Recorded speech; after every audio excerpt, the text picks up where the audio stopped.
Il y a quelques jours, les États-Unis et Israël ont frappé l'Iran. Khamenei est mort. Ayatollah has been killed. Le détroit d'Ormuz, par où passe 20% du pétrole mondial, a été fermé. Et pour la première fois depuis des décennies, le mot guerre mondiale circule sérieusement dans les médias, pas comme métaphore. La plupart des gens ont réagi en regardant les infos, en débattant de la politique et en suivant les mouvements militaires. Mais toi, si tu regardes cette vidéo, tu as probablement une autre question en tête. Mon argent, qu'est-ce qui lui arrive? Mon compte en banque, mes économies, l'or, les cryptos. Est-ce que tout ça me protège dans ce contexte ou est-ce que je suis en train de me raconter des histoires? Eh bien, c'est exactement la question que nous allons traiter dans cette vidéo. Parce que cette guerre n'est pas qu'un événement géopolitique, c'est un stress test réel pour chaque actif de ton portefeuille. L'or a touché un high avant de chuter. Le pétrole a explosé, les actifs risqués ont paniqué puis rebondi. Et une petite minorité de traders qui avaient préparé leur positionnement avant les frappes ont regardé leur portefeuille aller dans la bonne direction, pendant que les autres ont fait n'importe quoi dans la panique. Dans cette vidéo, nous allons voir ce qui s'est passé actif par actif pendant ce début de crise, ce que ça révèle sur la vraie résistance de chaque asset en temps de guerre et le framework concret pour te positionner correctement maintenant et pour la suite. Dans la nuit du 28 février au 1er mars, les États-Unis et Israël ont lancé l'opération Epic Fury, des frappes coordonnées sur l'Iran qui ont éliminé Khamenei et plusieurs commandants de haut rang des gardiens de la révolution. En représailles, l'Iran a fermé le détroit d'Ormuz à tout trafic commercial, avec menace d'attaquer tout navire qui tente de le traverser. Maersk a suspendu toutes les traversées. Des centaines de tankers ont mouillé l'ancre en attendant. Ce n'est pas un choc pétrolier classique, une prime de risque sur une menace future. C'est une disruption physique immédiate. Les barils ne passent plus, le gaz naturel liquéfié du Qatar non plus. Selon la plateforme d'analyse maritime Kepler, l'arrêt du trafic est réel et documenté dès les premières heures. La réaction du marché a suivi le schéma classique de ce type d'événement. Panique sell généralisée dans les premières heures, puis rotation sectorielle progressive. Les capitaux quittent ce qui souffre de l'incertitude pour aller vers ce qui en profite.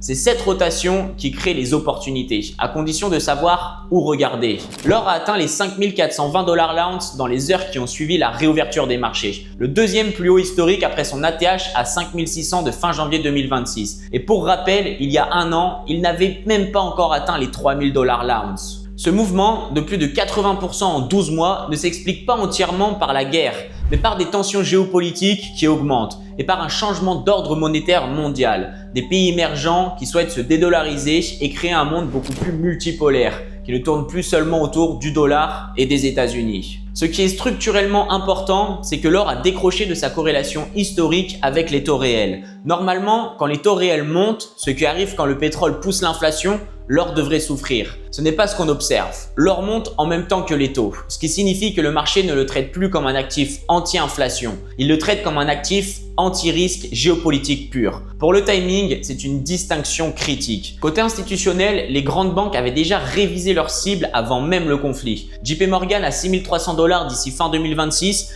UBS à 6200, Wells Fargo entre 6100 et 6300, ce ne sont pas des prédictions formulées dans la chaleur du moment. Elles préexistaient à Epic Fury et la guerre les a rendues plus crédibles. Un indicateur avancé pour les traders plus expérimentés, le spread entre l'or papier, les futurs COMEX et l'or physique. Si ce spread s'écarte, ça signifie que les institutions commencent à ne plus faire confiance au contrat et veulent le métal directement. Ce signal avait précédé les gros mouvements en 2020, donc à surveiller. Pour le positionnement, les pullbacks sur l'or dans ce contexte sont des opportunités d'entrée, pas des signaux de retournement. Les catalyseurs structurels, la géopolitique, les banques centrales qui continuent d'acheter et la dédollarisation ne disparaissent pas avec un communiqué. Le seul risque qui pourrait inverser rapidement la tendance, c'est une désescalade forte et crédible entre Washington et Téhéran. Mais selon les derniers dires de Trump, ce n'est pas près d'arriver.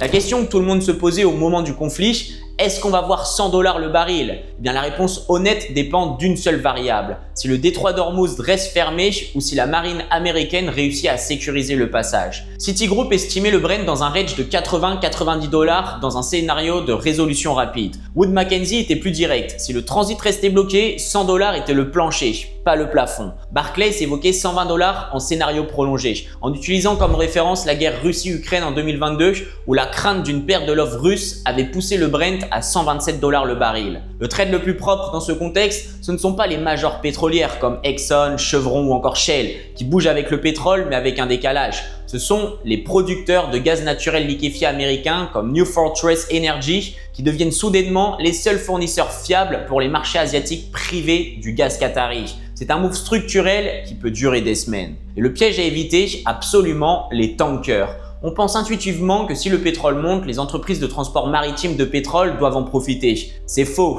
Une fermeture d'Ormuz coupe leur activité. Les tankers ne peuvent plus traverser. Ils sont stationnaires. C'est l'erreur qui coûte cher quand on réagit à chaud sur la news. Le S&P 500 a ouvert en baisse de 1,2% le jour de l'annonce, puis a effacé la quasi-totalité de ses pertes pour clôturer pratiquement flat. Ce rebond n'est pas anecdotique, il te dit comment le marché interprète ce conflit. Pas comme une récession, comme un choc localisé. JP Morgan a envoyé une note à ses clients, disant que la baisse représentait une opportunité d'achat à horizon 3 à 12 mois. La logique historique derrière ça, depuis la Seconde Guerre mondiale, le S&P 500 affiche une performance médiane positive 2 semaines après un événement géopolitique majeur. Le marché digère vite ce qu'il peut quantifier. La rotation à observer, c'est la défense. Lockheed Martin, plus 6%. Northrop Grumman, plus 5%. AeroVironment, plus 10%. Palantir, plus 7%. Ce dernier directement lié à son rôle documenté dans l'opération Epic Fury. Ces titres ne sont pas des trades de panique. Ils étaient déjà remontés de 72% depuis les creux d'avril 2025. Le conflit les confirme, il ne les crée pas. Ce que tu dois surveiller dans les semaines qui suivent, selon Goldman Sachs, la vraie question pour les indices n'est pas la guerre en elle-même, c'est si le choc énergétique devient sévère et durable. Un pétrole à 80 $ pendant 2 semaines, le marché le digère. À 100 $ pendant 1 mois, les marges des entreprises et les prévisions de croissance commencent à être révisées. Et là, le repricing est d'une autre ampleur. Un pétrole cher crée de l'inflation. L'inflation absorbe la liquidité et ralentit la croissance. Et si la croissance ralentit, alors les entreprises en pâtissent et les indices suivent. Bitcoin a touché 63 000 au moment des premières frappes, puis est remonté brièvement à 74 000 $ au milieu de la semaine, avant de rechuter autour des 67-68 000. Ce comportement erratique t'explique tout ce que tu dois savoir sur Bitcoin en temps de guerre. Bitcoin n'est pas une valeur refuge. Il se comporte comme un actif à risque. Il vend quand les marchés vendent et rebondit quand la peur extrême se calme. La narrative Safe Haven numérique ne colle pas aux données quand on regarde comment il réagit aux tensions, à l'incertitude et aux conflits. Ce que les données on-chain de CryptoQuant montraient au moment du drop, les détenteurs à court terme n'ont pas paniqué massivement. Les flux d'envoi vers les exchanges n'ont pas explosé, contrairement à ce qu'on voit dans les grandes capitulations. Selon Giulio Moreno de CryptoQuant, ça suggérait que la pression vendeuse la plus intense était déjà derrière nous sur ce catalyseur spécifique. Les niveaux structurels à retenir, 62 500 en support, 74 000 en résistance. En dessous des 60 000 en clôture journalière, le sentiment se détériore fortement. Et au-dessus des 70 000, les acheteurs reprennent la main. Bitcoin est tradable comme un actif de momentum dans ce contexte, pas comme une couverture géopolitique. En volatilité géopolitique, les règles normales de money management ne s'appliquent plus de la même façon. Les spreads s'élargissent. Les slippages sont plus importants. Un mouvement de 2% qui prendrait normalement 2 jours peut se produire en 20 minutes sur une nouvelle. Ce que ça implique concrètement, réduire les tailles de position de moitié tant que la situation n'est pas plus fluide et garder 25-30% en cash.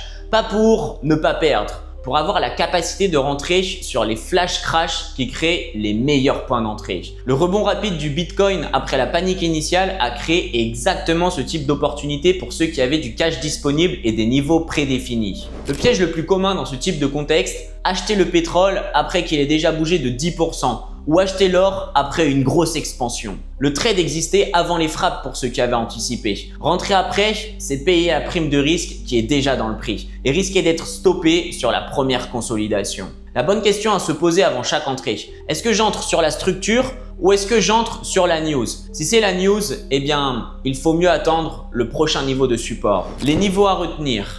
Pour l'or, le premier support est à 5000 et le second est à 4850. La première résistance est à 5400 et le all-time high est à 5600. Concernant le Brent, le plancher de guerre est autour des 76-78. La résistance est entre 97 et 100 et le scénario aussi extrême à 120-150 si Hormuz reste bloqué. Pour le S&P 500, le support des 6720 est en train de casser. Possible chute jusqu'au prochain support des 6500. JP Morgan parle de 1 ou 2 semaines de faiblesse avant un potentiel rebond. Ça dépendra de la dangerosité du risque de la guerre. Pour le Bitcoin, range entre les 62 500 et les 70 000. 60 000 en clôture journalière est le niveau critique en dessous duquel le sentiment se détériore fortement. Ce conflit suit une mécanique que l'histoire connaît bien. Choc initial, panique, rotation sectorielle, puis repricing en fonction de ce que le conflit coûte vraiment à l'économie réelle. La variable qui détermine tout le reste, c'est le détroit d'Ormuz. Ouvert ou fermé, ça change complètement l'amplitude des mouvements sur l'énergie et par extension sur les indices. La différence entre ceux qui sortent de ce type de crise en meilleure position et ceux qui se font déchirer n'est jamais dans la prédiction, elle est dans la préparation. Des niveaux définis à l'avance, des tailles adaptées à la volatilité et du cash disponible pour les opportunités que la panique crée. Dis-moi en commentaire sur quel actif tu as décidé de te positionner en réponse à cette crise. Or, défense, énergie, ou tu es resté en cash et tu attends. Si ce type d'analyse te sert, alors abonne-toi et on continue de décortiquer tout ça. On se retrouve dans une prochaine vidéo. À très vite et let's investing.